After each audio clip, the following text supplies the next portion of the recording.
Bueno, pues ya me ha presentado José Luis, soy Blanca, soy R4 en el hospital y bueno, me ha tocado daros todo el bloque de bioquímica, no entero y bueno, es un poco árido.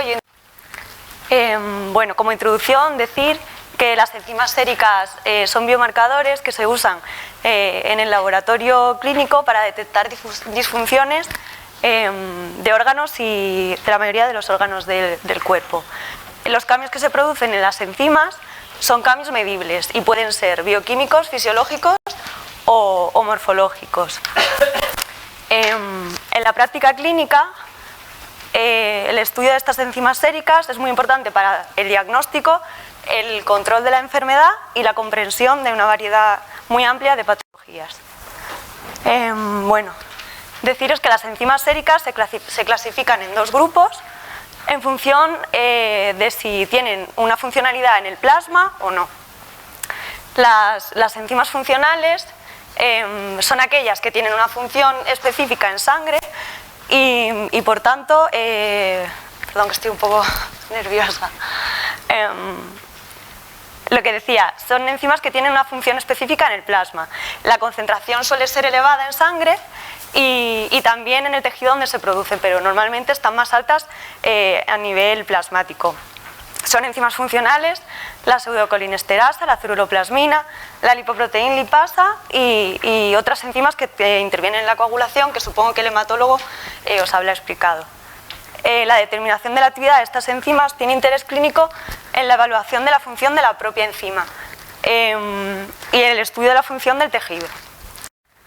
Las enzimas no funcionales son aquellas que no tienen una actividad conocida en la circulación, ya sea porque no existe sustrato para esta enzima en este medio, no haya cofactores, o la concentración de la enzima en sí sea baja y por ello no puede actuar.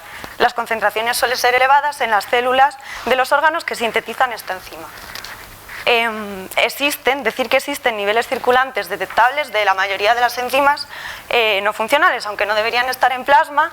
La renovación celular o pequeños traumatismos hacen que las células de los órganos se rompan y liberan la enzima al torrente sanguíneo, por lo que encontrar un nivel elevado puntual de una enzima en la circulación no significa que haya una patología. Por tanto, la determinación en plasma de estas enzimas proporciona información valiosa tanto para el diagnóstico de una enfermedad como para el pronóstico y la evolución hacia la salud de estas enfermedades. Hay que tener en cuenta que además de que se encuentran niveles mínimos de estas enzimas en sangre, que hay estados fisiológicos que no son de enfermedad en los que las enzimas van a aumentar en plasma, como por ejemplo el ejercicio o traumatismos. Son enzimas no funcionales, todas estas que están aquí, creo que os voy a explicar una a una casi todas. Son las transaminasas, la lactato deshidrogenasa, la creatinquinasa, la milasa, la gamma GT, la 5-nucleotidasa y la milasa. Aquí os pongo un cuadro en el que, bueno, os pongo de manera muy resumida los órganos en los que se asocia la alteración de los niveles enzimáticos con el órgano que va a estar afectado. La fosfatasa ácida se encuentra en casi todo el organismo, pero normalmente se asocia con el carcinoma de próstata. Se utiliza tanto para el diagnóstico como para la evaluación del cáncer según el tratamiento. La fosfatasa alcalina suele usarse para diagnosticar enfermedades hepáticas y óseas. La milasa es muy específica del páncreas, por lo que se va a utilizar su determinación para diagnosticar enfermedades pancreáticas. Las transaminasas, que se usan tanto para enfermedades hepáticas como cardiopatías. La lactato deshidrogenasa, que se usa, ya veréis, que se eleva en casi todas las patologías del organismo porque está muy ampliamente distribuida en los tejidos. La creatinquinasa, que se encuentra en corazón, músculo y cerebro. Y bueno, luego otra serie de enzimas que ayudan al diagnóstico de hepatopatías junto con las transas, como son la 5-nucleotidasa y la gamma GT. La aldolasa también se utiliza para determinar el estado del hígado y creo que es la elastasa, que no la veo yo desde aquí, que se utiliza para las enfermedades del colágeno. Bueno, ahora os voy a contar un poco las enzimas que se usan para diagnóstico de enfermedades cardíacas y luego os voy a contar las enzimas más utilizadas para enfermedades hepáticas. Me voy a centrar en ello porque son las enzimas más solicitadas desde atención primaria, pero también voy a explicar qué otras patologías se diagnostican con la determinación de esas enzimas. La mioglobina, que no suele solicitarse en el laboratorio, pero bueno, la he querido incluir, es una proteína del músculo esquelético cuya función es transportar oxígeno. Se libera sangre ante la destrucción de células del miocardio cuando hay una isquemia. Y también se liberan se encuentran las células del músculo esquelético, por lo tanto, cuando hay una rotura de estas células, también son liberadas a plasma. En el infarto agudo de miocardio se eleva precozmente a las 2 o 3 horas tras la isquemia, se observa al máximo entre las 6 y 12 horas y regresa a la normalidad entre las 24 y 32. No lo he dicho antes, pero creo que hay modificaciones con respecto a las diapositivas que tenéis, pero luego os van a pasar las presentaciones actualizadas. Bueno, es un indicador diagnóstico del infarto, pero no es un marcador específico debido a que también se encuentra en el músculo esquelético, o sea que una elevación de mioglobina de manera aislada no tiene por qué significar que el paciente esté sufriendo un infarto. Decir que los valores normales son más elevados en hombres que en mujeres debido a que tienen mayor proporción de masa muscular y bueno, la sensibilidad es del 100%, ya que un aumento de la mioglobina quiere decir que hay una rotura muscular, pero no se puede usar como diagnóstico, como he dicho antes. Sí que tiene un alto valor predictivo negativo. Si queremos descartar un infarto y la mioglobina es negativa, no hay infarto. Otra enzima muy utilizada para el diagnóstico del infarto, o sea, se usa siempre, es la troponina. La troponina es un complejo regulador de la actividad contráctil del músculo estriado y se utiliza como marcador temprano de un episodio isquémico del miocardio, ya sea una angina o un infarto. Existen tres isoenzimas, por así decir, en función de las subunidades que la forman, la C, la T y la I. Una se encuentra en el músculo estriado lento, otra en el músculo estriado de contracción rápida y otra es la cardíaca.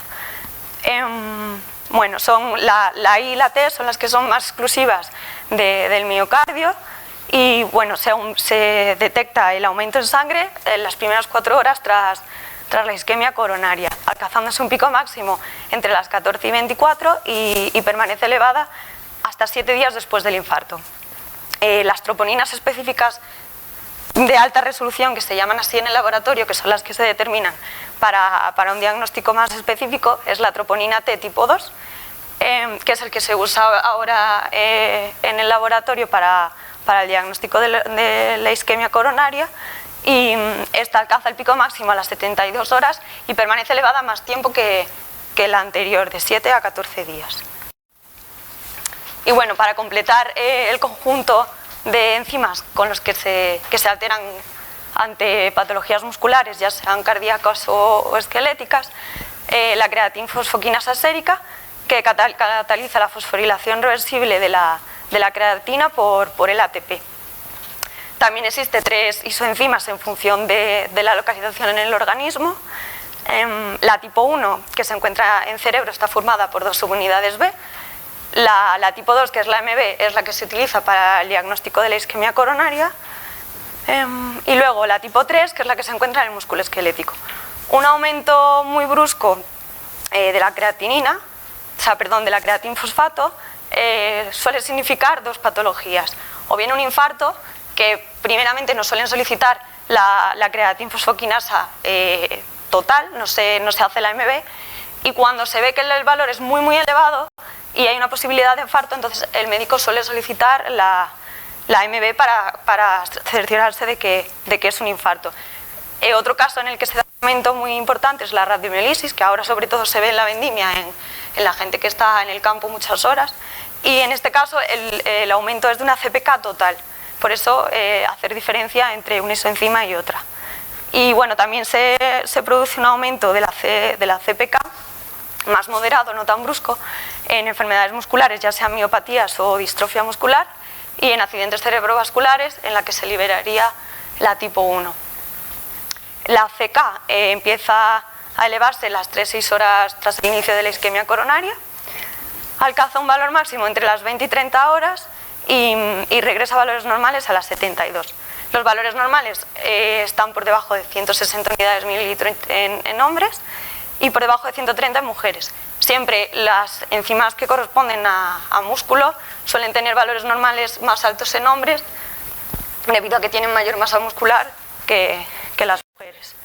Aquí os pongo una gráfica conjunta para que veáis cómo aumentan las enzimas en función del tipo y del tiempo, más a dato, para que lo sepáis. Y bueno, otra enzima que también se usa más bien para el pronóstico de estos enfermos coronarios, no se usa para diagnosticar, es el péptido natriurético. También hay 3 familias de péptidos en función de su localización en el organismo. El más importante es el BNP, que aunque corresponde al sistema nervioso, abunda en los ventrículos cardíacos.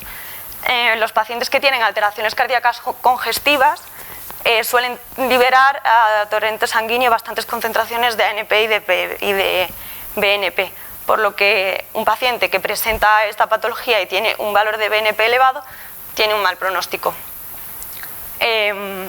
Indica una baja supervivencia a largo plazo. También pacientes con enfermedad pulmonar obstructiva crónica, se ha demostrado que encontrar valores de este péptido en sangre también tienen peor pronóstico que los que no liberan la enzima al torrente sanguíneo. Y bueno, ya aparte esta enzima, que también se usa para el diagnóstico de estas patologías, pero es más global porque aparece en las alteraciones de un montón de órganos, es la lactato deshidrogenasa. Su función está en el metabolismo anaeróbico de la glucosa, está en gran cantidad de tejidos, en corazón, hígado, músculo, riñones y pulmones, y en función de dónde se localicen, pues hay 5 formas que difieren ligeramente en la estructura. La 1 se encuentra principalmente en miocardio y en glóbulos rojos, la 2 en los glóbulos blancos, la 3 está en mayor proporción en los pulmones, la 4 en riñones, en placenta y en páncreas, y la 5 se encuentra en hígado y en músculo esquelético. Al ser una enzima que se encuentra en tantos sitios, es un marcador inespecífico de lesión celular y tisular. Por un aumento del LDH no se puede diagnosticar que te pase nada en ningún sitio, porque por cualquier cosa se va a elevar.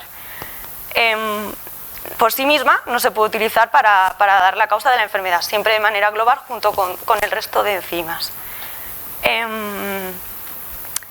Sobre todo suele elevarse más característicamente en enfermedades hepáticas y sanguíneas.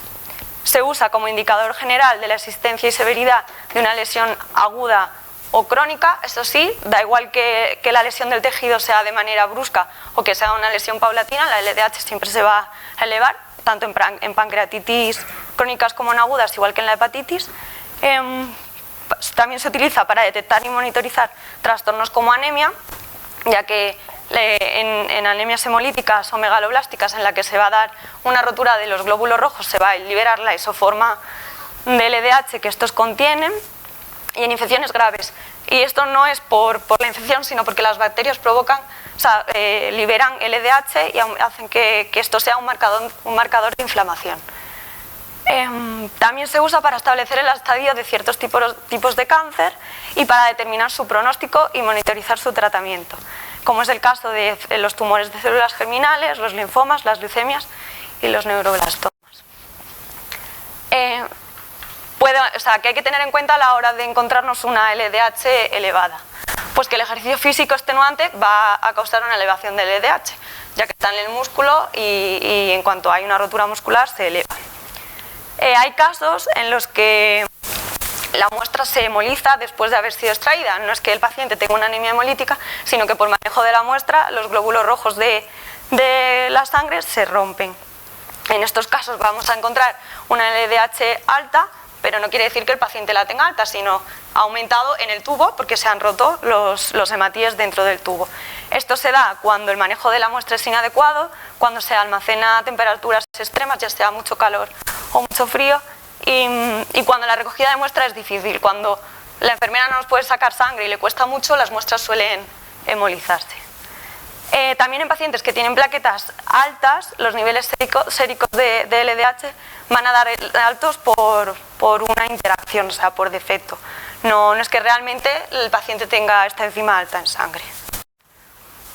Y bueno, ya os he contado las enzimas séricas que se utilizan en la parte muscular, cardíaca y esquelética, y ahora os voy a contar el otro grueso de las enzimas séricas, que mayoritariamente se usan para diagnosticar patologías hepáticas, pero también para otras enfermedades.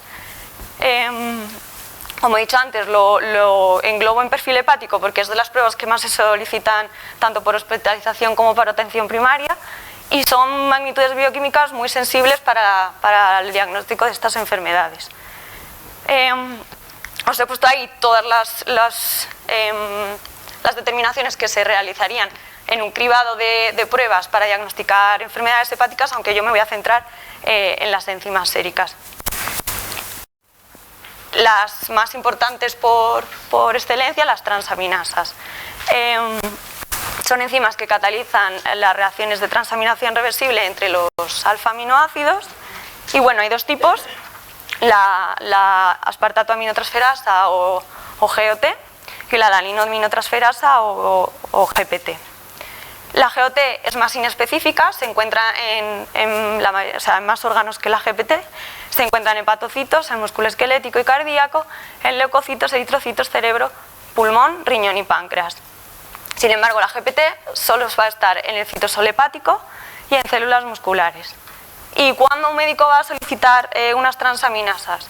Pues siempre que sospeche de una patología hepática, también en pacientes que tienen manifestaciones abdominales, aunque no le indiquen que vaya a estar relacionadas con un fallo hepático, y en pacientes con molestias abdominales leves e inespecíficas. O sea que, como veis, ante un síntoma inespecífico de dolor abdominal, el médico casi siempre va a solicitar unas transaminasas. Se considera hipertransaminasemia cuando los valores están por encima, en general, los rangos de normalidad varían, por encima de 40 milunidades litro. Hay que tener en cuenta que cuanto más mayor es una persona, su límite de normalidad va a ir aumentando. O sea, una persona de 50 años va a tener unas transaminasas normales más altas que una persona joven, que le correspondería tener un nivel más bajo. Los hombres van a tener un rango normal un poco más alto que las mujeres. A mayor peso también el rango de normalidad va a aumentar. Y es curioso, que lo he encontrado haciendo la sesión, que los valores de día suelen estar más altos que de noche. Y bueno, os he puesto en este cuadro las causas más comunes que van a provocar una elevación de transaminasas. Las causas hepáticas más comunes suelen ser el alcoholismo, la cirrosis, la hepatitis crónica, tanto B como C, también en las hepatitis agudas víricas, en la esteatosis y en la esteatohepatitis. Y bueno, muchos fármacos provocan elevación de transas, como ha contado antes Patricia, y el abuso de tóxicos. Otras causas hepáticas que son menos comunes, pero que también provocan un aumento de transas, y que al descartar todas las anteriores se debería valorar la presencia de estas enfermedades, son hepatitis autoinmunes, la hemocromatosis, el déficit de alfa-1 antitripsina y la enfermedad de Wilson. Y luego un montón de causas que no tienen nada que ver con una patología en el hígado, que también van a causar elevación de transaminasas, como la enfermedad celíaca, una hemólisis intravascular, miopatías, el hipotiroidismo también provoca una elevación de transaminasas, el ejercicio intenso, la sarcoidosis, las enfermedades de las vías biliares y siempre que haya una neoplasia con metástasis. Hay que tener en cuenta que el nivel de elevación de las transaminasas no suele relacionarse con la gravedad ni con la extensión de la lesión. No por tener unas transaminasas muy altas voy a tener el hígado hecho polvo. Pero sí que el grado de elevación en el poco tiempo, o sea, en el tiempo, si yo me hice una analítica ayer y tengo las transaminasas normales y de repente mañana tengo 3000, me tengo que preocupar porque va a ser algo grave seguro. Entonces, orientativamente se sabe que una elevación leve, por menor de 250, va a indicar una serie de patologías. Una elevación moderada entre 250 y 1000 va a orientar hacia otro tipo de patologías, y una elevación grave ya por encima de 1000 va a orientar a otro tipo de patologías. Una elevación leve no va a diferenciar entre daño hepático agudo o crónico, pero sí que se sabe que la causa más frecuente de una elevación grave de transas en los países con prevalencia de obesidad, primermundistas, es la esteatohepatitis no alcohólica. O sea que ante un aumento así aislado de transaminasas que no sea fisiológico, puede hacer sospechar de esta patología. Otras causas que provocan elevación leve son fármacos, el alcohol, las hepatitis víricas, la autoinmune, la enfermedad celíaca y la enfermedad de Wilson o el déficit de alfa-1 antitrisina. Y provocan una elevación moderada o grave, o suelen causarla, las hepatitis virales y bueno, todos los fármacos que producen como reacción adversa toxicidad hepática. La obstrucción biliar aguda sí que se acompaña de cuando hay colestasis de valores muy elevados, llegando a más de 3000 cuando existe una hepatitis tóxica, y alguna vez se ha descrito algún caso de hepatitis por causa viral, pero es menos común. Y bueno, un dato que también tiene en cuenta un poco el médico a la hora de establecer la orientación del diagnóstico, porque ningún valor aislado como tal te dice qué enfermedad tiene el paciente, pero sí que te orienta, es la relación que existe entre la ST y la LT. El cociente entre estas dos enzimas normal, en una persona sana, tiene que ser 0,8. Si el valor disminuye, pues el médico tiene que pensar que el paciente va a tener una esteatosis hepática no alcohólica. Si el valor aumenta, pues tiene varias posibilidades. Por encima de 2 suele ser indicativo de esteatosis hepática alcohólica, aunque no lo puede utilizar como diagnóstico, pero ya le abre un abanico de pruebas diferente. Si es mayor de 1 pero menor de 2 y el paciente tiene una patología hepática previa, el médico ya sabe que este paciente pues tiene una hepatitis, con 100% de especificidad puede decir que el paciente va a tener cirrosis y con una sensibilidad del 55 al 75%. Y bueno, si esta relación aumenta por encima de 4, suele ser por enfermedad de Wilson, que es más rara. Y bueno, os he puesto aquí un cuadro que no sé si controláis, porque no sé qué nivel de control tenéis en la farmacia sobre esto, de todos los medicamentos que producen un aumento de transaminasas, que son muchísimos. Antibióticos, la heparina, fármacos que se usan con bastante periodicidad. También hay que tener en cuenta si el paciente consume productos de herbolistería, porque también suelen elevar las transaminasas, o si consumen vitaminas. Y como las drogas ilícitas, pues siempre van a producir una hepatotoxicidad aumentando las transaminasas. Y bueno, paso a la siguiente enzima, que también se usa junto con las transas para diagnosticar patologías hepáticas, y es la gamma GT, la GGT. Se encuentra en hígado, riñón y páncreas, y el valor de referencia o el nivel normal es por debajo de 30 unidades internacionales litro. Es una enzima muy sensible a las alteraciones hepáticas. Y bueno, os he puesto ahí las causas, ¿no?, que suelen producir las elevaciones. La que produce mayor aumento de la gamma GT en sangre es todas las enfermedades hepatobiliares, el hígado graso, la enfermedad infiltrativa, la hepatitis vírica y la ictericia obstructiva. Siempre que la causa del aumento es una de estas, se va a observar en la analítica además un aumento de la fosfatasa alcalina, de la 5-nucleotidasa y de la leucinaminopeptidasa. La 5-nucleotidasa y la leucinaminopeptidasa no son parámetros que se suelen pedir, porque normalmente con la gamma GT, las transas y la fosfatasa más la clínica que presente el paciente, pues es suficiente para diagnosticar. Luego el alcoholismo, porque induce la síntesis de la gamma GT dentro del hepatocito del microsoma, por lo que se utiliza tanto para diagnosticar a un paciente alcohólico como para seguir si el paciente ha seguido consumiendo alcohol o no. Un paciente que te diga que no está bebiendo alcohol y que tenga la analítica la gamma GT aumentada te está mintiendo, porque es seguro que ha estado bebiendo. Y bueno, también los fármacos aumentan la gamma GT como las transas.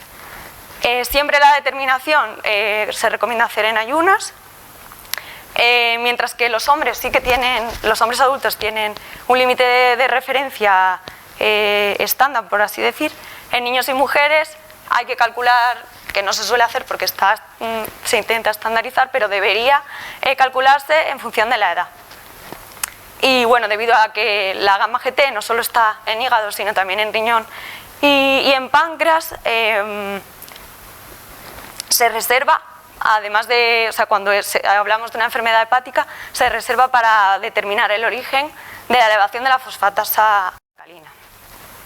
La fosfatasa alcalina, que también se utiliza casi siempre para diagnosticar enfermedades hepáticas, tiene un valor de referencia por debajo de 100 unidades internacionales litro y bueno, se encuentra en casi todos los tejidos. Por eso, cuando encontramos una fosfatasa alcalina alta, se pide una gamma GT y si también está alta, el origen de la fosfatasa alcalina va a ser hepático. Bueno, pues esta enzima se encuentra de distintas formas en hueso, en los osteoblastos, en el hígado, en sinusoides y canalículos, en el intestino de algunos individuos, no en todos. Aparece en la placenta en el último trimestre del embarazo y también está en toda la serie leucocitaria granulocítica. La fosfatasa alcalina ósea está alta en niños fisiológicamente debido a que están creciendo y los huesos están formándose, por lo que liberan cantidades de fosfatasa a sangre, y en individuos en recuperación de fracturas también. O sea que en estos casos, niños e individuos con fracturas en los que les aparezca una fosfatasa alcalina alta, se considera normal, no tiene ningún valor patológico. Al aparecer en toda la serie leucocitaria granulocítica, suele estar elevada en enfermedades mieloproliferativas, en la leucemia linfoide aguda y en reacciones leucemoides. Suele utilizarse para el pronóstico y la evolución de estos tipos de displasias. ¿Qué más? A tener en cuenta la determinación de esta enzima. Tener en cuenta que las isoformas que predominan en la población es la ósea y la hepática. O sea, una fosfatasa alcalina alta probablemente sea o a causa ósea o por una causa hepática. Rara vez va a ser por el resto de isoenzimas. También que el uso de anticoagulantes como el citrato, el oxalato y el hepta, que suelen ir en los tubos de extracción, acomplejan cationes, el zinc y el magnesio, que son cofactores necesarios para la actividad de esta enzima. Por eso siempre debe recogerse en el tubo de suero, que no lleva estos anticoagulantes, porque si no los resultados pueden estar falseados por defecto. Y bueno, valores normales están aumentados en el crecimiento, como he dicho antes, y al haber algunas personas que tienen la isoforma intestinal, pues también después de las comidas grasas, por lo que se recomienda, como casi siempre, que la extracción se haga en ayunas. Nunca es necesario, o no suele ser necesario, determinar qué isoenzima es la que tiene el paciente de fosfatasa alcalina, solo cuando el origen de la actividad no es obvio a partir de los datos clínicos y con el resto en conjunto con el resto de parámetros que se han medido. En el caso de que no coadre nada, entonces sí habría que determinar qué tipo de isoenzima es la que está elevada. Y bueno, la isoenzima hepática es la de mayor sensibilidad para la colestasis. Como he dicho antes, se sintetiza cerca del canalículo y cuando se produce una obstrucción hepatobiliar se induce la síntesis de esta enzima por los hepatocitos y aumentan las concentraciones en suero. Entonces las elevaciones más acusadas de la fosfatasa alcalina debida a la isoenzima hepática es cuando existen cálculos biliares, en el cáncer de cabeza de páncreas, que en estos casos la fosfatasa se eleva hasta 10 veces por encima del rango de referencia, en la infiltración hepática neoplásica, en la cirrosis biliar primaria y en la obstrucción intrahepática, en las que se dan elevaciones más discretas. Y bueno, ya para cerrar este grupo de enzimas, para confirmar el origen hepático de la fosfatasa alcalina, además de la gamma GT, también se puede medir otra enzima que es la 5-nucleotidasa, que es de mayor sensibilidad diagnóstica que la fosfatasa, pero, o sea, es sí de menor sensibilidad, pero de especificidad mayor, porque no se ve alterada en patologías óseas. Entonces, aumenta las mismas condiciones que la fosfatasa alcalina hepática. ¿Cuándo se valora? Pues cuando sabemos que al ver una fosfatasa alcalina alta, no vamos a saber si es causa ósea o causa hepática, como es en niños que van a estar creciendo y van a tener la ósea elevada, y en enfermos tratados con quimioterapia, en las que también se va a leer debido a esa enzima que va a estar en las células de la serie blanca. Y bueno, otra enzima que ya se sale un poco de este grupo, porque se utiliza para otro tipo de patologías, es la fosfatasa ácida. Está en casi todos los tejidos del organismo y bueno, está en particularmente más concentración en tejido prostático, en estómago, hígado, músculo bazo, eritrocitos y plaquetas. Cuando un paciente va a presentar una elevación de fosfatasa ácida total. En enfermedades hematológicas se utiliza tanto en la leucemia mielocítica como en la trombocitemia idiopática, en algunas patologías óseas, no en todas, en la enfermedad de Payet y en el carcinoma óseo, y sobre todo esta enzima se utiliza para diagnosticar el cáncer de próstata y para realizar un seguimiento de la enfermedad con el tratamiento. Si la enzima disminuye, indica un buen pronóstico de la enfermedad. Si se mantiene alta, pues indica mal pronóstico. Y bueno, y en enfermedades hepáticas, aunque no suele usarse se usa más la alcalina. Y los valores normales están por debajo de 2 unidades internacionales mililitro. Y bueno, ya para terminar el bloque de enzimas séricas, la alfa-amilasa se sintetiza en el páncreas y en las glándulas salivares para facilitar la digestión de los hidratos de carbono. Va a aumentar en enfermedades del páncreas y en enfermedades de las glándulas salivares. Entonces, se da un aumento severo, bastante marcado, tanto en pancreatitis aguda y crónica como en el cáncer de páncreas. Y un aumento más moderado en las parotiditis, en la obstrucción de las glándulas salivares, y en algunos procesos pancreáticos más leves que los que he nombrado anteriormente, en la gastritis, en la úlcera duodenal, en la peritonitis y en la obstrucción intestinal. Va a aumentar la alfa-amilasa, pero de manera muy leve. No se usa casi nunca para el diagnóstico de estas enfermedades. Una alfa-amilasa alta en el laboratorio es una pancreatitis casi seguro. Y bueno, en las pancreatitis agudas se ve un aumento muy exagerado, casi 4 o 6 veces el valor normal, y el aumento se da muy próximo al inicio de los síntomas, entre las 4 y 8 horas después de que se produce la lesión.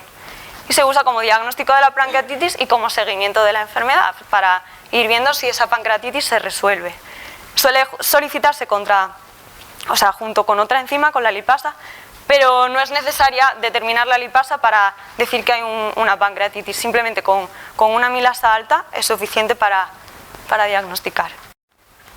Y bueno, ya pasamos al otro bloque de este primer tema, que también es bastante árido. Yo he intentado dar una introducción muy por encima del metabolismo en sí y luego centrarme un poco en qué enfermedades va a aumentar o disminuir tanto el calcio como el fósforo como la vitamina D. Cuando hablamos del metabolismo del calcio, siempre nos vamos a centrar en 3 órganos. En riñón, que es por donde se va a eliminar, hueso y tubo digestivo, ¿no? que es por donde se absorbe. Y bueno, las 3 hormonas que intervienen en el metabolismo de estos, que es la paratormona, la vitamina D y la calcitonina. El calcio se absorbe a través del intestino, lo que ingerimos con la dieta, se excreta a nivel de riñón y se capta y se libera por parte de los huesos al torrente sanguíneo. O sea que la concentración que haya en plasma va a depender de todos estos procesos. Siempre que haya una alteración de ellos, pues los valores de calcio o de fósforo van a variar en el plasma. La absorción activa ocurre cuando el consumo de calcio es deficiente. Se activa un mecanismo por el que el calcio empieza a transportarse de manera activa al sistema circulatorio. Y este transporte va a depender de la vitamina D. Las cantidades de calcio absorbidas también van a depender de la concentración de la proteína fijadora de calcio. Si no tenemos esta proteína, por mucho calcio que ingiramos, este no va a ser absorbido. Y bueno, se excreta tanto a nivel gastrointestinal en heces como por vía urinaria. Un signo de insuficiencia renal muy característico es la hipocalcemia por pérdida de calcio. También hay que decir que en la lactancia materna cuando la mujer está lactando, excreta gran cantidad de calcio a través de la glándula mamaria, por lo que habría que aumentar el consumo de calcio en la dieta en estos periodos. Os he puesto un esquema general de las cantidades de calcio ingeridas, que se deberían ingerir, las que se absorben, las que se eliminan, así un poco general para que os hagáis una idea. Característico el calcio que se elimina en orina, 200 miligramos día. En patologías renales, este calcio en orina va a aumentar bastante, no sé si Laura os ha contado algo, por inhibición de la reabsorción. Y bueno, cuando hay una patología tanto en tracto intestinal como renal como patologías óseas, pues este equilibrio se va a perder. Más de lo mismo, lo que os he dicho antes, cualquier patología en estos sistemas va a alterar las concentraciones de calcio, y también las patologías en la secreción de las hormonas que regulan el metabolismo van a afectar a estos niveles. Hay que decir que en función al periodo de la vida en que se encuentre el paciente, el equilibrio del calcio va a estar alterado. En niños el balance es positivo, suelen absorber más calcio del que eliminan. En el adulto debería estar en equilibrio, lo que entra debe ser igual a lo que sale. Y en adultos mayores lo normal es que tengan pérdidas de calcio por resorción ósea, generando osteoporosis. Y bueno, ahora hablar un poco del metabolismo del fósforo. La concentración en sangre va a estar determinado pues casi por los mismos factores que el calcio, por la ingesta, el almacenamiento en huesos y la eliminación a través de la orina, que es bastante mayor que la de calcio.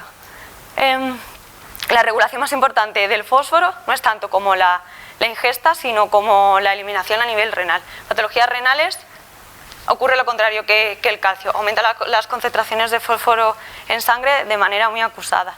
Y las hormonas que regulan el metabolismo del fósforo son la hormona paratiroidea, como en el del calcio, y en este caso el factor de crecimiento de fibroblastos. Os pongo otro esquema con las cantidades de forma general de fósforo, tanto el que se debe ingerir en la dieta, si se ingiere lo adecuado y estamos en equilibrio, lo que perderíamos a nivel renal, y lo que va a las células y lo que va a los huesos. Y bueno, ¿qué funciones tiene el calcio en el organismo y qué patologías nos va a generar un desequilibrio en el metabolismo? Pues tiene función dentro de las células, interviniendo en la contracción muscular, tanto cardíaco como esquelético, en el impulso nervioso, en la exocitosis y interviene en las activaciones enzimáticas. A nivel extracelular influye en la coagulación, en la estabilidad de las membranas celulares y en la integridad estructural de huesos y dientes. El fósforo, por otro lado, en función de su forma, si está de forma inorgánica o orgánica, va a tener una función diferente.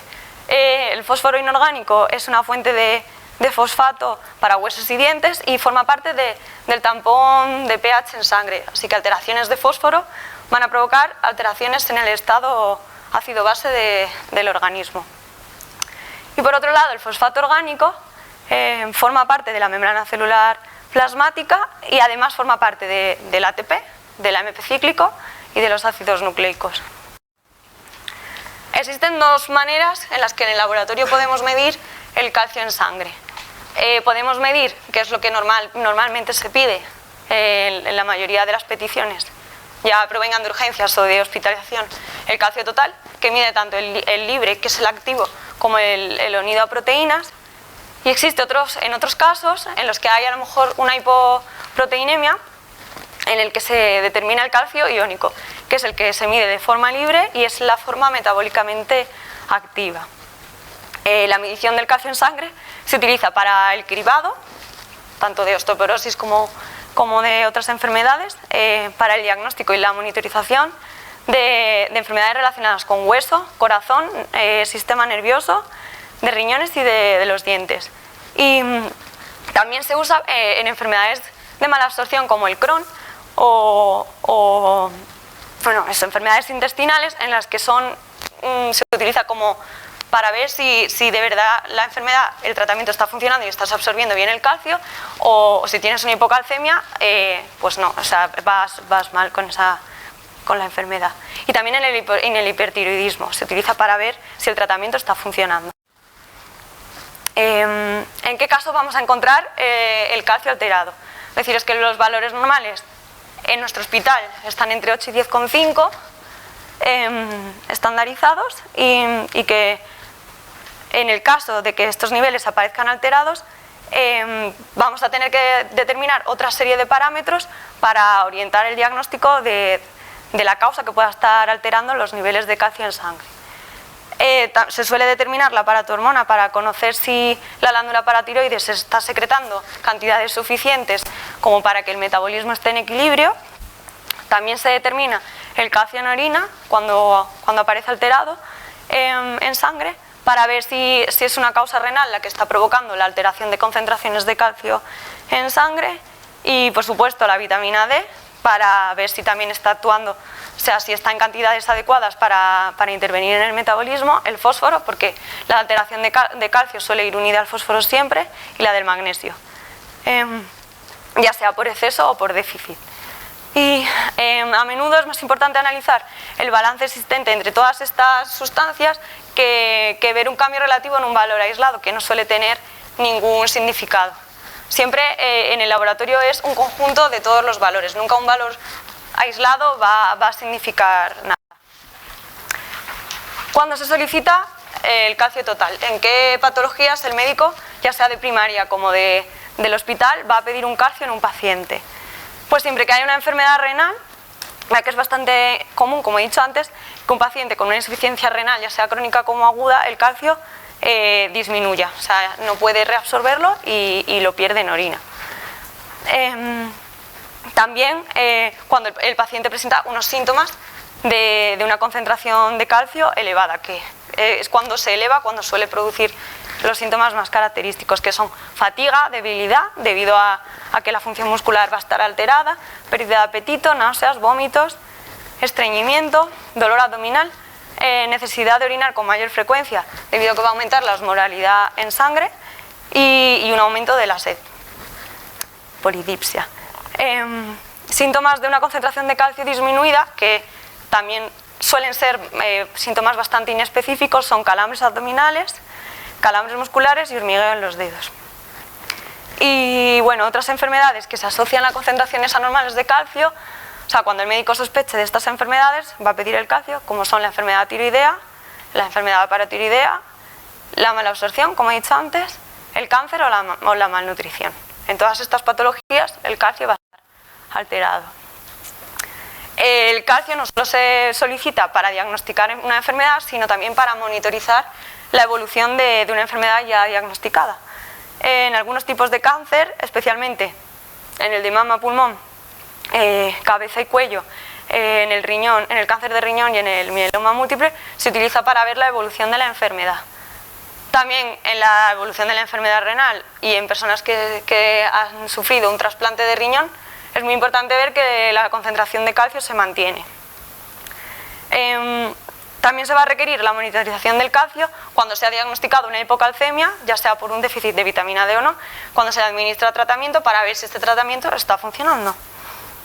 Y bueno, el calcio iónico se solicita con menor frecuencia, sobre todo se solicita en pacientes ingresados, ya que reciben otras transfusiones de sangre o se les ponen fluidos por vía intravenosa. Estos fluidos suelen llevar calcio y es muy importante que el calcio que se les mete por vía sea de manera muy paulatina para que no sufran alteraciones musculares o cardíacas, ya como el calcio influye en la contracción muscular. Tienen que llevar un control muy estricto de los niveles de calcio y de sodio y de potasio. Y también personas que han sufrido intervenciones quirúrgicas mayores o que tienen alterada la concentración de proteínas por cualquier patología, y si medimos el calcio total, el resultado va a estar falseado por defecto, porque el calcio total que medimos es el unido a proteínas, y si las proteínas están bajas nos va a dar bajo el calcio, aunque en realidad esté en una concentración normal. ¿Qué hay que tener en cuenta cuando obtenemos valores de calcio alterados? Bueno, a los recién nacidos, especialmente a los prematuros y a los de bajo peso, se les va a pedir el calcio casi siempre, porque suelen desarrollar una hipocalcemia que es neonatal, normal, y que no suelen presentar síntomas. A estos neonatos se les pide el calcio iónico. Y bueno, normalmente la hipocalcemia que presentan estos bebés suele ser debido a una inmadurez de la glándula paratiroidea y lo que he dicho, no siempre provoca síntomas, así que casi siempre se les pide el calcio. La medida del calcio, tanto en sangre como en orina, no proporciona información, esto es muy importante, acerca de la cantidad de calcio que se tiene en los huesos. No por tener el calcio muy alto en sangre voy a tener un montón de calcio en los huesos, puedo tener una osteoporosis que me muero, o sea que nada, o sea, esa idea descartada. Para ver el calcio que tenemos en huesos, la densiometría.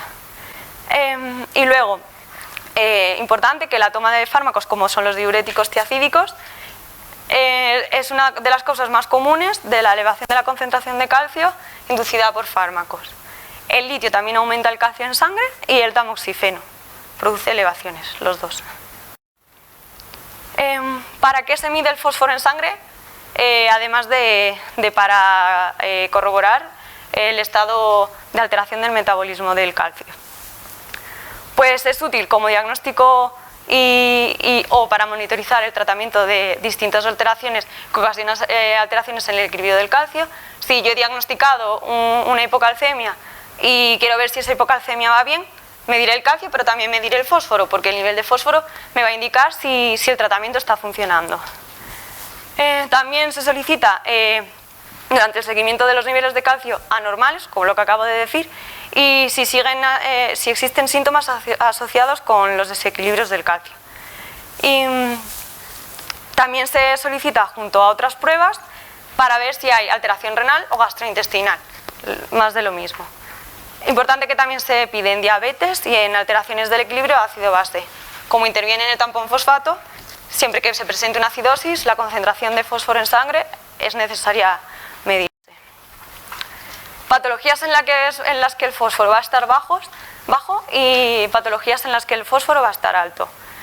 Va a estar bajo en la hipercalcemia por hipertiroidismo, en la sobredosis por diuréticos, pacientes alcohólicos van a tener el fósforo bajo, en la malnutrición, igual que el calcio, en la cetoacidosis diabética, muy importante, tras el tratamiento, en el caso de quemaduras graves, en el hipotiroidismo, un descenso de fósforo suele ir asociado a un descenso de potasio, casi siempre, y el uso de antiácidos de manera crónica también provoca una hipofosfatemia, también en el raquitismo y en la osteomelacia.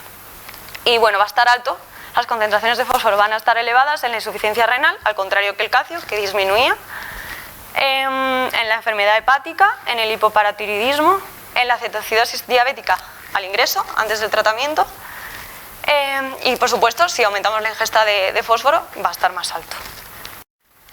Y hay que tener en cuenta a la hora de determinar el fósforo en sangre, que los niños van a tener niveles más altos de manera fisiológica que los adultos.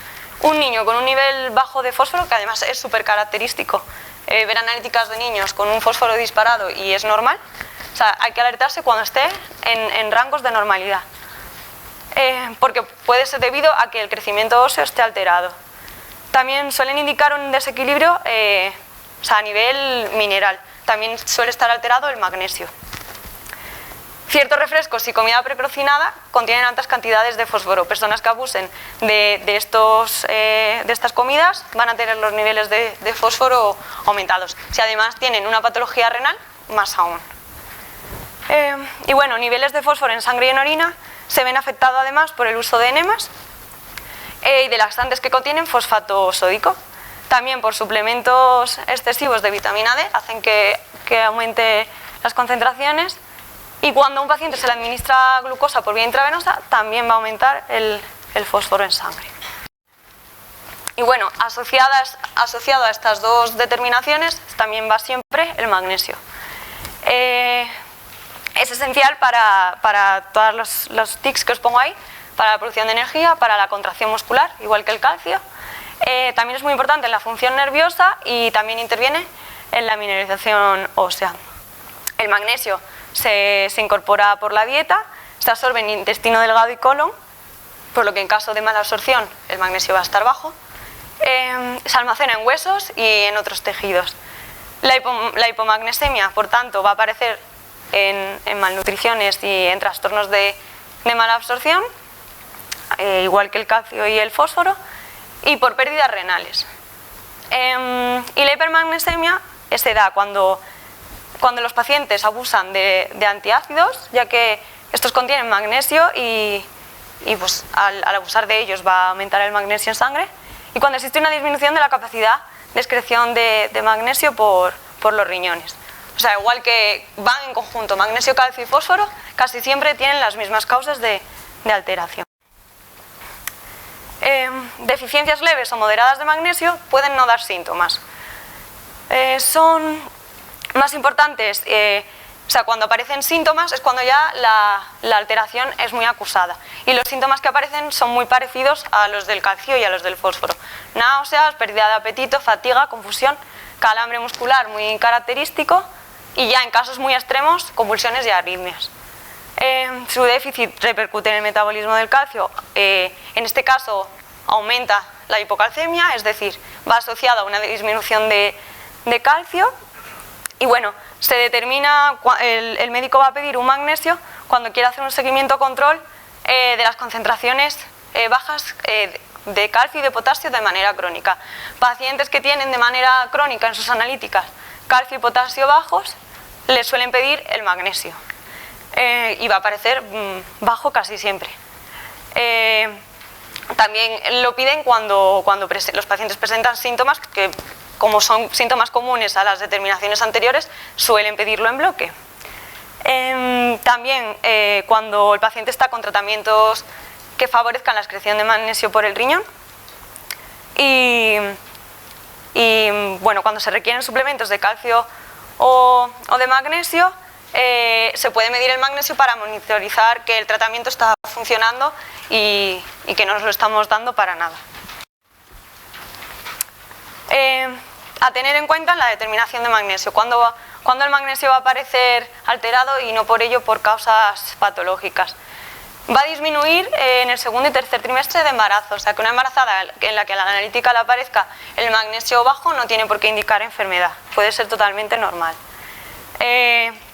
Decir que los niveles de magnesio en sangre no reflejan los niveles de magnesio en el organismo va a intentar mantener siempre los niveles de magnesio en sangre estables, podemos tener el magnesio normal pero las reservas bajas. Por lo tanto, lo que acabo de decir, las concentraciones de magnesio en sangre, aunque sean normales, en las fases iniciales de deficiencia no presentan síntomas.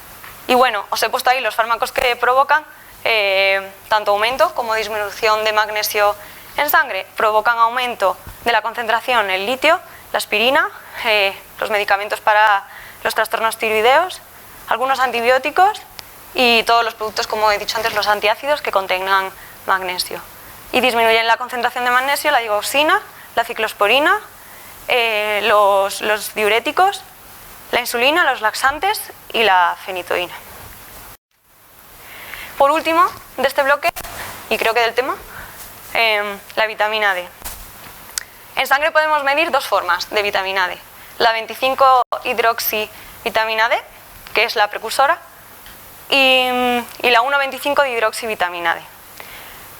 La forma mayoritaria en sangre es la 25 y es la precursora de la forma activa de la 1,25.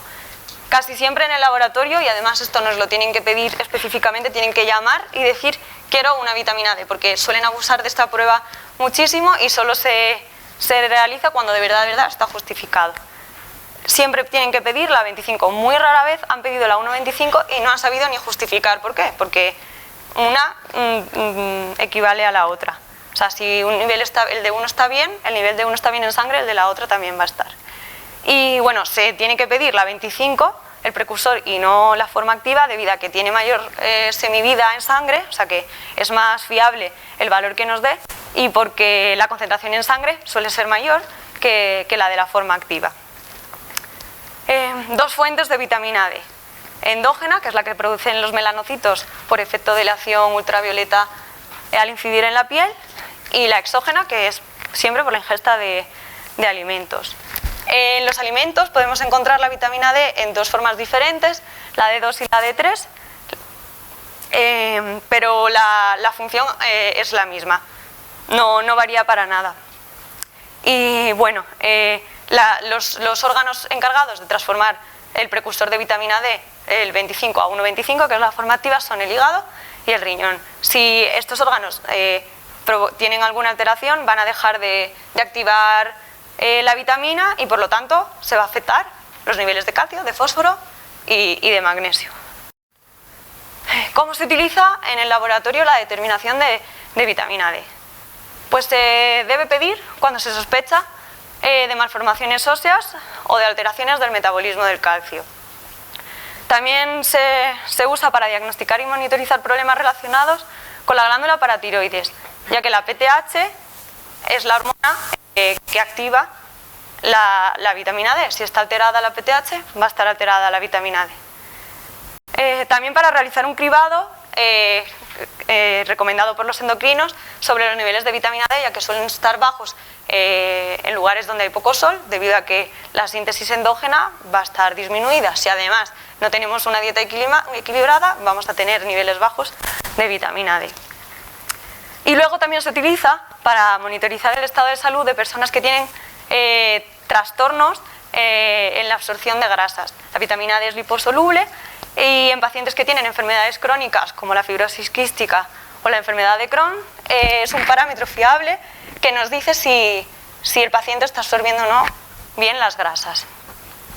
Y bueno, que estos pacientes tienen que tener la vitamina en rango y si están mal absorbiendo, pues las van a tener, tienen que tener un control de que las concentraciones están en rango. Por el mismo motivo, en personas que se someten a un bypass quirúrgico, estas personas pierden absorción y si tienen un problema de mala absorción van a dejar de absorber vitamina D en la dieta y por lo tanto van a tener una vitamina baja. La 25, o sea, el precursor de la vitamina D, ¿cuándo se solicita? Si la concentración de calcio es baja y si se presentan signos de déficit de esta vitamina, como malformaciones óseas en niños, raquitismo, y en adultos si se sospecha de osteomelacia. Personas que tienen riesgo, también se solicita en personas que tienen riesgo de presentar un déficit de vitamina D.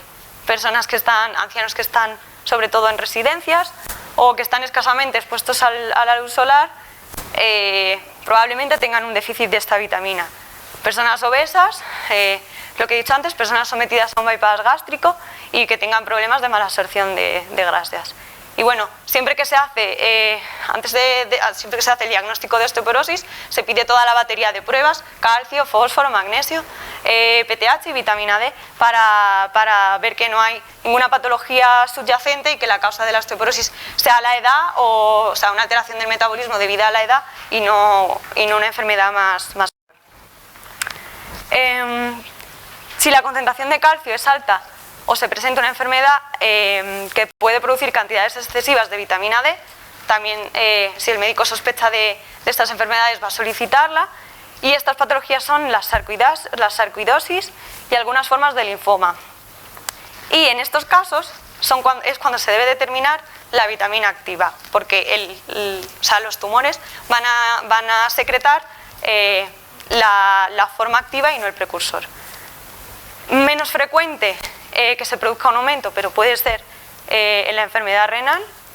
Y bueno, también hay que determinarse cuando es necesario administrar suplementos de vitamina D, calcio, fósforo o magnesio para monitorizar la eficacia del tratamiento. ¿Cuáles son los valores normales tanto del precursor como de la vitamina activa? Pues los especialistas en endocrino, la Sociedad de Endocrinología, dice que hay un déficit de vitamina D cuando la concentración de la forma precursora es inferior a 20 nanogramos mililitro. Si la concentración está en nanomoles litro, 50. Eso es déficit. Insuficiencia cuando la concentración oscila entre 21 y 29 nanogramos en nanomoles, 52,5 y 72,5. Que puede sugerir una concentración baja de vitamina, o sea, el caso contrario, que aparezca de manera casual, que te pidan una vitamina D y de repente la tengas baja. Pues, ¿qué te hace pensar? Una exposición solar baja o una ingesta de vitamina D insuficiente por la dieta, que exista un problema de mala absorción, que se estén utilizando fármacos para el tratamiento de convulsiones, particularmente la fenitoína interfiere en la síntesis hepática de vitamina D.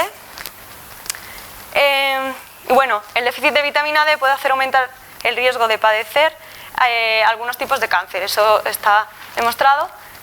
También enfermedades autoinmunes y enfermedades cardiovasculares, por lo que es importante que las concentraciones se mantengan en rango.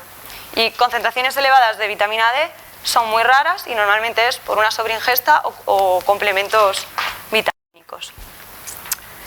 Concentraciones disminuidas de la forma activa, no del precursor, van a aparecer en la enfermedad renal. Siempre que un paciente empiece a tener un fallo renal tanto agudo como crónico, de las primeras alteraciones que se observan en la analítica es una vitamina D baja. Suelen pedir, o sea, va a aparecer baja la vitamina, pero hay que pedir el precursor. Concentraciones elevadas. Cuando existe un exceso de hormona paratiroidea por una alteración de la glándula, va a aparecer elevada. Y, como he dicho antes, en la sarcoidosis y en algunos linfomas por exceso de producción desde el tumor. Lo que acabo de decir, los riñones, o sea, el tumor va a producir más cantidad además del hígado y el riñón y por eso va a aumentar. Y bueno, aquí os pongo unos ejemplos. Yo no he puesto casos prácticos porque me parece, o sea, casos clínicos como tal, porque me parece un poco denso. Entonces os he puesto unos ejemplos de analíticas de pacientes y de cómo se ven reflejados los aumentos en casos reales. Este es un paciente que llega a la urgencia y bueno, con síntomas de infarto o de angina, ¿no? Y se ve claramente como la CPK total, porque aquí no se le pidió la MB, apareció una CPK elevada, se le hizo una troponina, apareció muy elevada y por ello no hizo falta hacerle la MB, porque ya con la troponina alta y la CPK fue suficiente para diagnosticar el infarto. Y bueno, aquí os pongo cómo evoluciona el paciente desde que llegó a la urgencia y empezó a aumentarle los niveles y bueno, después de ir recuperándose de la isquemia, cómo los niveles de las dos enzimas volvieron a la normalidad. Como veis, el aumento y la disminución va muy parejo tanto con el proceso de isquemia como la recuperación del músculo cardíaco. Aquí os pongo un ejemplo de tratamiento de quimioterapia en el cual aparecen alteradas las transaminasas, la gamma-GT y la LDH. La LDH es muy característica que aparezca muy aumentada en pacientes con estos tratamientos. Aquí os pongo la gráfica de cómo el paciente, según sigue el tratamiento, va a sus niveles que estaban normales. La de la gamma-GT estaba un poco alta de manera basal, pero se ve muy claro el pico en cuanto se somete al tratamiento de quimioterapia. Esta es una analítica de un paciente en el que se le hizo un control de una hepatitis crónica y bueno, vemos elevadas solamente una de las transaminasas, la GOT, la GPT está normal, la gamma GT está muy elevada, o sea, probablemente sea un alcohólico. Y como en todas las patologías, casi todas las patologías, la LDH elevada, bastante menos que en el caso de la quimioterapia. El caso de radiomielitis, que a mí me pareció muy curioso desde que lo veo en el hospital, porque no sabía yo que fuese tan común y vienen un montón de pacientes de la vendimia con síntomas de desorientación y que empiezan a orinar oscuro y no saben, pues son síntomas muy específicos. En cuanto le hacen unas transas y una CK, mirad qué niveles de CK porque son increíblemente altos y eso es diagnóstico ya de una radiomielitis, o sea, una rotura muscular bestial. Las transas también se elevan muchísimo más que en cualquier patología hepática. Y bueno, aquí os pongo, el paciente no tenía histórico previo, fue a la urgencia porque era un paciente joven de 30 años y en cuanto le rehidrataron, creo que tuvieron que dializarlo para eliminar las enzimas y bueno, en cuanto le pusieron el tratamiento, enseguida el paciente fue respondiendo y acompañada de la recuperación, el descenso tanto de la LDH como de la CK como de las dos transas. Y por último, un ejemplo de déficit de vitamina D para que veáis cómo está relacionado. Esto es una paciente que tiene, es una paciente anciana que tiene un déficit de vitamina D, o sea, la patología empezó por ahí, y bueno, se le han alterado el calcio, que estaba bajo, no muy bajo, pero bajo, y el fósforo, que aunque no aparezca en negrita, si veis está por debajo del límite de normalidad, o sea, está justo en el valor inferior, o sea que si la paciente sigue con déficit, probablemente en la siguiente analítica el fósforo le va a aparecer también disminuido. Y bueno, las proteínas totales también las tiene bajas. Quizá en esta paciente habría que determinarle el calcio iónico. Y bueno, aquí os pongo las gráficas de la evolución de esta paciente, que como veis tenía los calcios más o menos en rango, y en cuanto hizo un déficit de vitamina D, enseguida los valores de calcio se desplomaron.